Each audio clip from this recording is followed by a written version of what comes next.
Nakakamiss mag-ulam ng chicken pastel kaya yun ang naisipan kong iluto para sa aming pananghalian. Napakadali nga lang lutuin ito at masarap pa. 4 na ingredients nga lang din ang kakailanganin natin dito plus yung sibuyas at bawang para sa pagigisa. At isa nga din itong ulam na ito sa pinaka nadadalian ako lutuin. Bali ang una nga lang gagawin ay magigisa nga nitong sibuyas at bawang. At kapag nag-aroma na nga or nag-golden brown na yung sibuyas at bawang ay ilalagay na nga rin yung mga manok. Kasanayan ko na nga din na habang nagigisa ay naglalagay na nga ako ng mga pampalasa. Kaya naglagay na nga ako ng kaunting paminta at ng patis para kumapit na nga din sa pinakakarne ng manok. Iginisa ko nga lang din ito hanggang sa mag-golden brown o mag-iba na nga yung kulay ng mga manok. Pagkatapos ay naglagay na nga ako ng tubig. Kaunting tubig nga lang din ang inilagay ko, yung katamtaman nga lang hanggang sa lumambot itong mga manok. Tinakpan ko na nga din at pakukuluin ko nga lang ito hanggang sa lumambot yung mga manok. Makalipas nga ang 3 minuto ay medyo matigas pa nga itong mga manok at kakaunti na nga lang yung tubig kaya nagdagdag pa nga ako ng kaunti pa. Mas masarap din kasi dito kapag malambot na malambot nga yung manok. Tinakpan ko na nga ulit at after 10 minutes nga ay malambot na nga yung mga manok kaya inilagay ko na nga din yung patatas at carrots. Namihan ko na nga din yung patatas at carrots dahil kakaunti na nga lang din yung manok. Kung mailagay ko na nga yung mga gulay ay nagdagdag na nga rin ako ng mga pampalasa. Kaunti lang din kasi yung inilagay ko na patis nung nagigisa kaya medyo matabang pa nga yung timpla nito. Pagkalagay ko nga ng mga pampalasa ay hinalo ko nga lang ng bahagi at tinakpan na din. After 2 minutes naman nga, i-check ko na nga kung malambot na ba yung patatas at carrot. Medyo matigas pa nga din yung bandang gitna nitong patatas at carrots kaya pakukuluin ko pa nga din ito ng mga 2 minuto pa. Bago ko nga takpan ay nagdagdag na nga rin ako ng kaunti pang tubig at saktong-sakto na nga din ito hanggang sa maluto yung mga gulay. After 3 minutes nga ay malambot na nga rin yung mga gulay pati nga yung manok.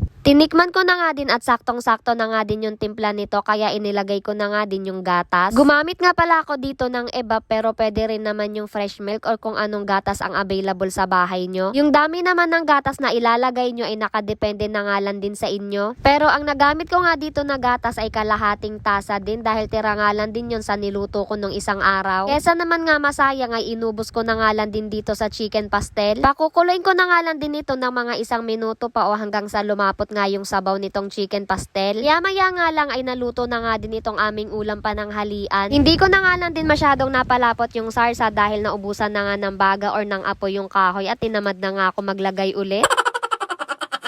Anyways, ayun lamang po na i-chismis ko lang. Salamat sa panonood. Bye!